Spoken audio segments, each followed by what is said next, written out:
আমি শ্রেয়া আর welcome back. তো কাল সারা রাত বৃষ্টি হওয়ার পর আজকে সকালটা শুরু হয়েছিল জাস্ট এভাবে। আর ঘুম থেকে উঠেই জানলা দিয়ে দেখি যে ঘন্টু মোটামুটি সকালবেলা বাবায়ের সাথে ঘুরতে বেরিয়ে গেছে। তারপর আমি উঠলাম, উঠে ফ্রেশ হয়ে তারপরে গেলাম কিচেনে, কারণ আমায় একটু কফি খেতে হবে, না হলে সকালবেলা তো আমি চোখ জাস্ট খুলতেই পারি না। তো কফি খেতে খেতে আমি বাকি দিনের কাজগুলো নিয়ে বসলাম, মানে গোটা দিনটা আমি ঠিক কী কী কাজ করবো, কী কী কাজ করার আছে সেগুলো নিয়ে একটু বসলাম।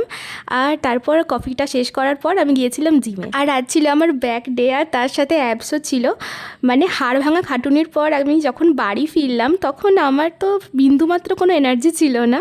তারপর ব্রেকফাস্টে একটু টক দই খেয়েছিলাম, আর টক দইটা খাওয়ার পরে তাও একটু ভালো লাগছিল। তারপর একটা পেয়ারা খেয়েছিলাম, আর তারপর আমি কাজ করতে বসেছিলাম। আর আজ তো পুরো দিনটা আমার ক্লে আর ক্যালিগ্রাফি নিয়েই কেটেছে। প্রথমে সকালবেলাতে এই 3টে ক্লের কাজ করেছিলাম, আর তারপরে রোজকার যা ক্যালিগ্রাফি যা কিছু লেখার থাকে আর কি, লেখালেখি করার থাকে সেগুলোই করেছিলাম। তো এইসব করতে করতে আমার দিনটা কেটেছিল।